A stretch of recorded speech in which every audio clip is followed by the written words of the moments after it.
Olá, meus irmãos. Posso parecer redundante, mas não deixo de expressar a minha alegria de poder compartilhar a palavra de Deus. Quantos gostariam de ter a oportunidade que eu estou tendo e que você também está tendo? Eu de falar e você de ouvir e de ver. A Bíblia diz lá no Novo Testamento que os anjos desejaram pregar o Evangelho, mas não lhes foi permitido. E por quê?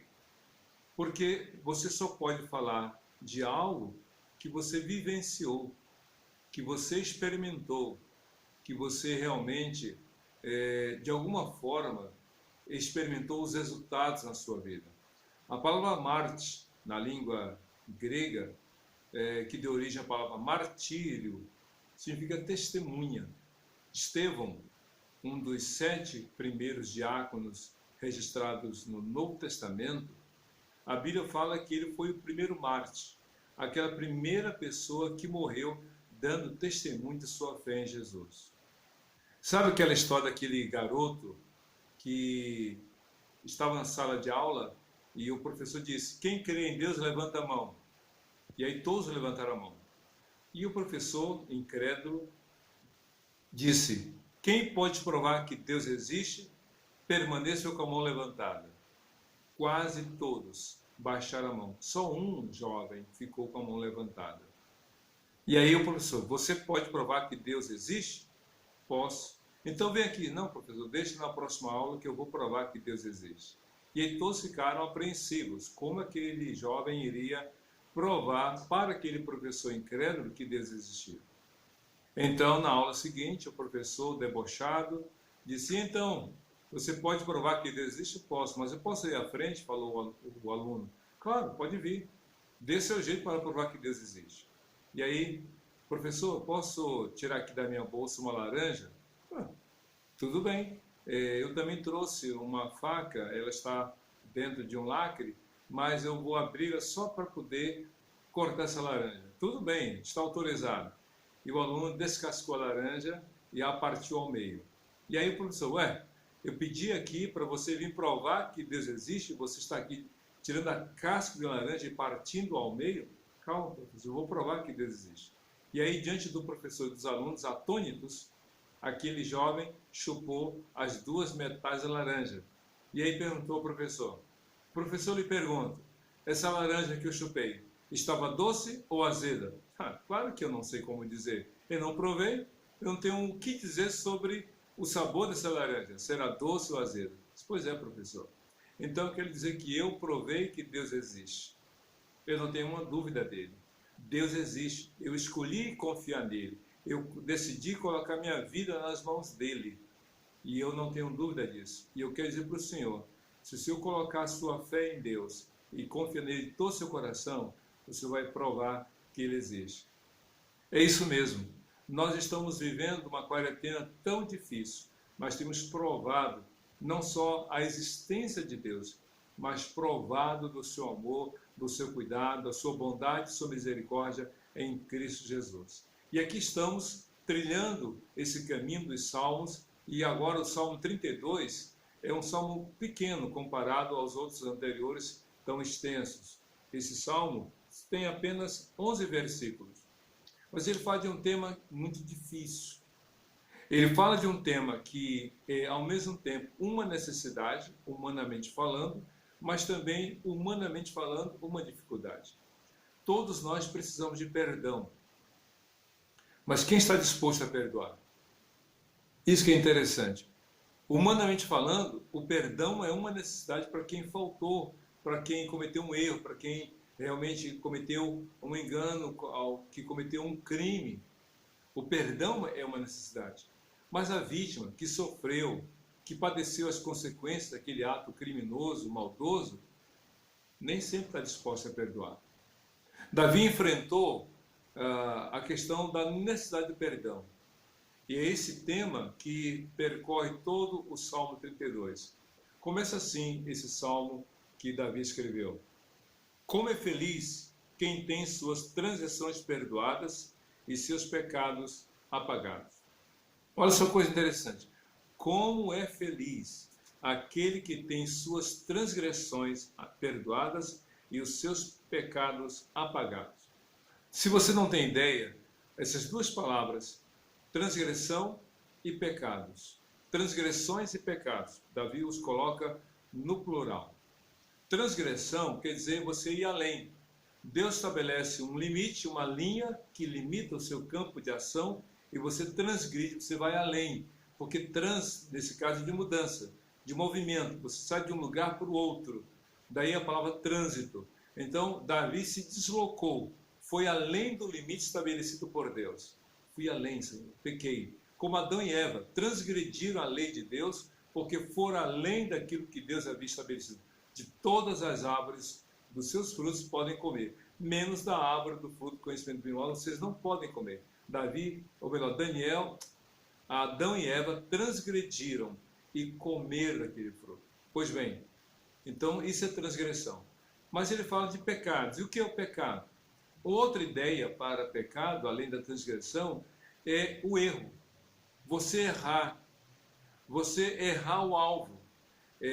Pecado no sentido de você ir para um lugar que Deus não desejou, ir para um lugar que Deus não estabeleceu para a sua vida. Pecado, nesse caso, é errar o alvo. Assim como o filho pródigo errou o alvo que seu pai tinha para a vida dele. Ele disse: pai, pequei contra os céus e contra ti. Ou seja, não fui o que o Senhor esperava que eu fosse, não fiz o que o Senhor esperava que eu fizesse. Eu fui para algo totalmente diferente.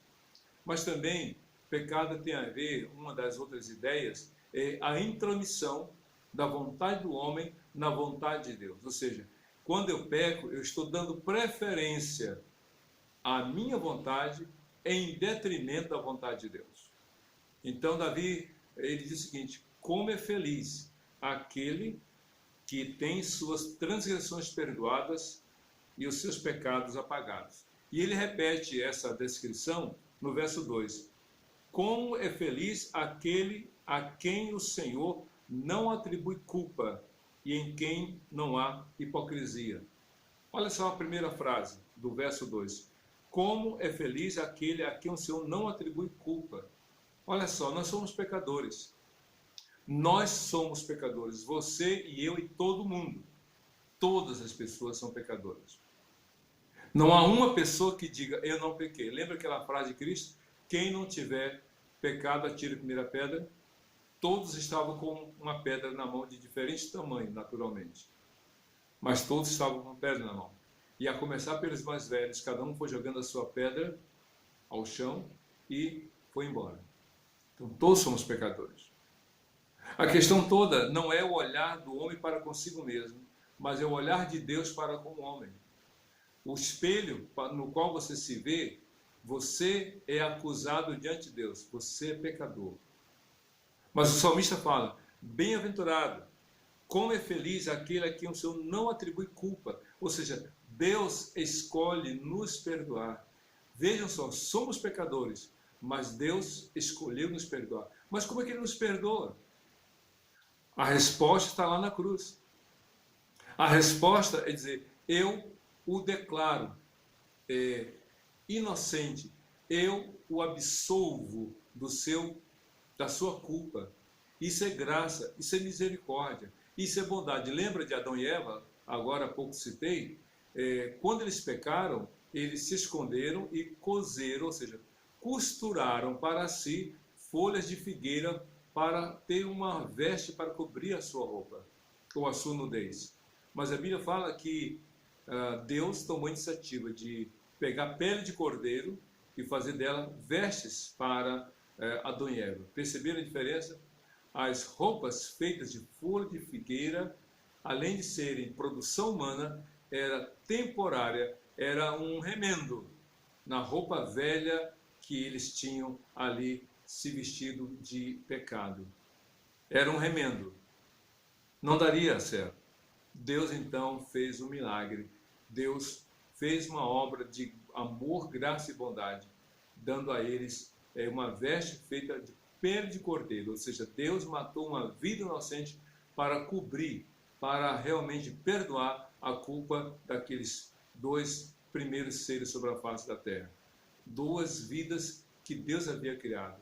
O homem e a mulher agora estavam cobertos pela pele do Cordeiro e foi sacrificado para perdoar os pecados deles. Davi disse: como é feliz aquele a quem o Senhor não atribui culpa. Como é que Deus faz isso? Lá na cruz Deus fez isso. Lembra de João 1:29, quando João disse: eis o Cordeiro de Deus que tira o pecado do mundo, e através de Jesus. Como é que Davi foi perdoado se Cristo só morreu 900 ou 950 anos depois? É porque Davi, como Abraão, que foi o pai da fé e o pai dos hebreus, todos eles creram, e porque creram foram justificados pela fé. É a fé em Deus, é a fé em Cristo que nos permite realmente vivenciar, ter o perdão de Deus dos nossos pecados. E é interessante porque o verso 1º e o verso 2º começam com a mesma palavra: bem-aventurado. Como é feliz. Você quer ser feliz? Não é com o carro do ano, não é com a casa mobiliada, não é com dinheiro na conta, embora tudo isso dê condições de uma vida tranquila, mas é o perdão dos pecados que traz paz. Tem muita gente hoje com dinheiro, e muito dinheiro, sem até poder contabilizar o dinheiro, porque é um dinheiro escuso, de origem duvidosa, e não tem paz. Tem muita gente que está com a sua conta bancária gorda, como se fala, mas não tem paz. Tem muita gente que está sã no seu corpo, mas sofre a aflição da alma, porque não tem paz. E por que não tem paz? Porque carregam culpa no seu coração. É isso que a Bíblia fala. E então, a partir do verso 3 e 4, Davi dramatiza as consequências daquele que vive escondendo ou tentando esconder a sua culpa. Diz assim no verso 3 e 4 do Salmo 32: enquanto eu mantinha escondidos os meus pecados, o meu corpo definhava de tanto gemer, pois dia e noite a tua mão pesava sobre mim, minhas forças foram se esgotando como em tempo de seca. É isso mesmo. Davi está falando da somatização da culpa que ele tinha diante de Deus. Isso mesmo. Enquanto eu mantinha escondidos os meus pecados, o meu corpo definhava de tanto gemer. Chega uma hora que não dá para esconder. Quando a coisa é boa, você não consegue disfarçar a alegria no seu coração. Por que está sorrindo tanto? Por que você está com um semblante tão alegre? É porque recebeu uma boa notícia. Mas quando a coisa é ruim, quando o sofrimento existe, quando você está angustiado, quando você está sendo vítima de más atitudes de terceiros, você sofre. Foi o que a Bíblia fala em 1 Samuel capítulo 1, quando Eucana falou para Ana: Ana, por que tu choras? Por que tu não comes? Por que é triste teu semblante? Porque Ana estava sendo espezinhada pela sua rival Penina. Mas também, uma outra coisa que provoca somatização é a culpa. Davi disse: pois dia e noite, ou melhor, enquanto eu mantinha escondidos os meus pecados, enquanto eu escondia no meu coração, eu sofria. Deixa eu contar uma coisa que me aconteceu muitos anos atrás. Eu morava em tal lugar, dividi o quarto com alguns colegas, e um colega meu, muito brincalhão, jogou um filé de merluza. Você sabe o que é merluza? É um peixe. E o filé desse peixe é vendido aí em vários frigoríficos, em vários supermercados, principalmente, em peixarias. Pois bem, um amigo meu jogou um filé de merluza debaixo da cama do meu colega.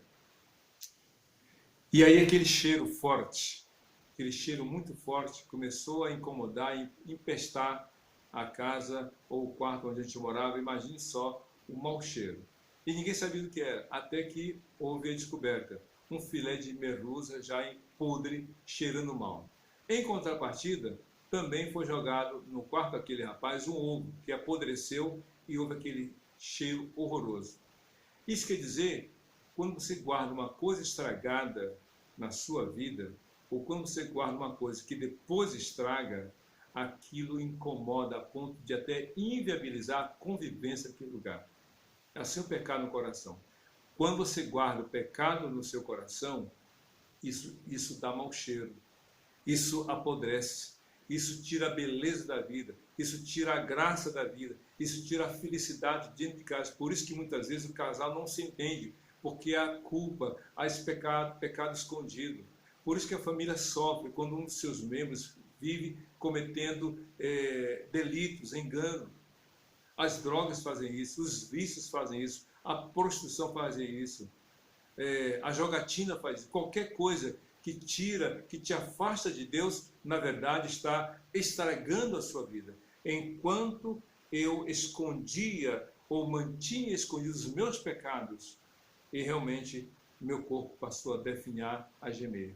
E diz aí no verso 4, pois dia e noite a tua mão pesava sobre mim, minhas forças foram se esgotando como em tempo de seca. Davi, fisicamente, ele estava fragilizado, porque emocionalmente ele estava abalado, porque espiritualmente ele se via e de fato ele estava culpado diante de Deus. Agora um detalhe que eu quero aqui destacar no verso 4. Pois dia e noite a tua mão pesava sobre mim. Deus tem prazer em nos castigar? Não. Deus tem prazer em nos fazer padecer? Não. Mas por que Davi diz, pois dia e noite a tua mão pesava sobre mim? É muito simples isso. É muito simples. Por que alguns filhos não querem ouvir os pais? Porque eles já sabem o que os pais vão dizer. Filho, isso está errado. Filha, não está certo. Só o olhar do pai e da mãe já é um ato de condenação para o filho e para a filha que está errado, que estão errados. Quando uma pessoa está errada, quem está certa incomoda. A Bíblia diz que Ló, dia e noite, se angustiava pela vida, uma vida terrível dos sodomitas. Mas, por outro lado, a Bíblia diz que a presença de Ló incomodava a vida desregrada dos sodomitas. É simples. As trevas não incomodam a luz, porque trevas significam ausência de luz. Mas basta a luz aparecer para as trevas desaparecerem. Em João capítulo 3, versos 19 e 20, Jesus diz que as pessoas o rejeitaram, porque as suas obras eram más, e eles não queriam vir para a luz para que as suas obras más não fossem descobertas. Tem muita gente se escondendo ou tentando se esconder. A Bíblia fala que a palavra de Deus traz luz, mas quem vive em trevas se incomoda. Por que tem gente que passa 3 dias numa festa, como a gente teve em fevereiro, festas que duraram dias, semanas, e ninguém se incomodou? Mas bastou alguém abrir a Bíblia em praça pública ou num carro de som, começaram as pessoas a se incomodarem. Por que isso? Por que uma canção de louvor a Deus incomoda mais uma multidão do que 5 horas de batuque? Por quê? Porque a palavra de Deus vai atravessando o coração, denunciando o pecado, mas mostrando a graça de Deus para o pecador. O problema é que o pecador só quer ver o incômodo que a palavra traz e não a cura que ela proporciona pela fé em Jesus. Então, diz aqui os versos 5, o verso 5 do Salmo 32. Então reconheci diante de ti o meu pecado e não encobri as minhas culpas. Eu disse, confessarei as minhas transgressões ao Senhor e tu perdoaste a culpa do meu pecado. Quer parar de sofrer no sentido de carregar culpa? Quer ter a cura para a sua alma no sentido de viver sendo condenado pelos seus erros? Os confessa a Deus. Os confesse a Deus. Arrependa-se deles. Diga, Senhor, eu pequei, eu errei. Faça como aquele filho pródigo, que se angustiou enquanto estava longe do pai, carregado de culpa. Mas quando ele chegou para a casa do pai, voltando para casa, maltrapilho, sem sandália, sem anel, mas voltou e disse, pai, eu pequei. O pai o abraçou, o pai o beijou, o pai restaurou, dando-lhe novas roupas, novos calçados, novo anel, e celebrou. É isso que Deus faz. Em Cristo Jesus, Deus diz, eu te perdoo. Jesus é a resposta de Deus para o perdão do pecado, para o perdão dos pecados que o homem cometeu. Quer ser feliz? Então abandone os seus erros e pecados, confessando-os ao Senhor Jesus. É por isso que no verso 6, Davi diz aqui no Salmo 32, portanto, todos que são fiéis, orem a ti, enquanto podes ser encontrado. Quando as muitas águas se levantarem, elas não os atingirão. Ou seja, enquanto há tempo, enquanto há esperança, busca a Deus. É como diz lá no Isaías 55, versículo 6. Buscai ao Senhor enquanto está perto, invocai enquanto se pode achar. Ou seja, enquanto você está aqui nesse mundo, com vida, Deus te dá a oportunidade. Mas se você perecer sem pecado, ou melhor, se você perecer no pecado, se você perecer no seu erro, na sua prática, não haverá chance, não haverá oportunidade. Então, aqueles que são fiéis, ora a ti enquanto pode ser encontrado. Jesus veio, ele morreu na cruz, e enquanto ele não vem pela segunda vez, ele está dando a chance a todos se arrependerem e buscarem de coração. E aí nos versos 7 e 8, Davi fala o seguinte, do Salmo 32, Tu és o meu abrigo, tu me preservarás das angústias e me cercarás de canções de livramento. Lembra? No início ele estava lá angustiado, vivendo um deserto seco desse incômodo da culpa.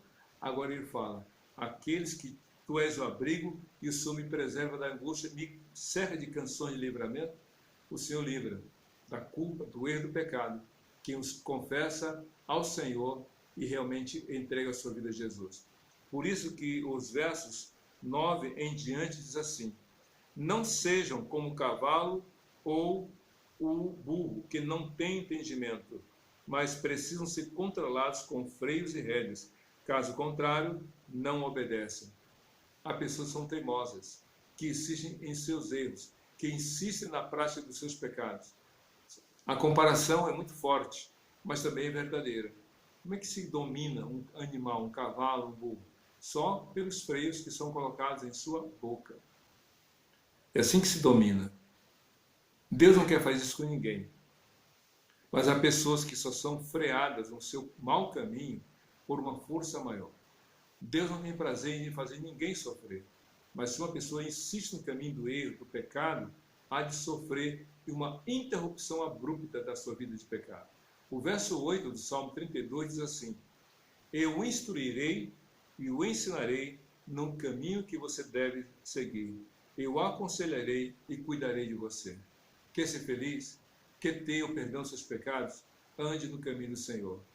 Ouça a voz de Deus. Deixe o Senhor instruir a sua vida e guiá-lo pelo caminho da palavra dele. É por isso que nos versos 10 e 11, com os quais Davi termina o seu Salmo 32, é o seguinte, muitas são as dores dos ímpios, mas a bondade do Senhor protege quem nele confia. Alegrem-se no Senhor e exultem vocês que são justos. Cantem de alegria todos vocês que são retos de coração. Em contraste com o que ele havia falado, que a sua alegria havia se tornado realmente uma tristeza como em terra seca, tu transformaste, ele tinha assim, dia e noite a tua mão pesava sobre mim, nessa fase Davi não tinha como louvar, não tinha motivo para se alegrar. Mas porque ele obteve o perdão mediante a sua confissão de pecados e abandono dos seus erros, ele fala, cantem vocês de alegria, cantem, busquem o Senhor, porque ele perdoa, ele salva, ele restaura a alegria de quem confia nele.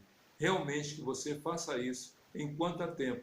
Confie em Jesus de todo o seu coração, porque ele veio salvar, ele veio perdoar e veio dar vida nova quem confia nele verdadeiramente. Que Deus te abençoe, que Deus faça a sua vida feliz em Cristo Jesus, Senhor e Salvador dos que nele confiam. Amém.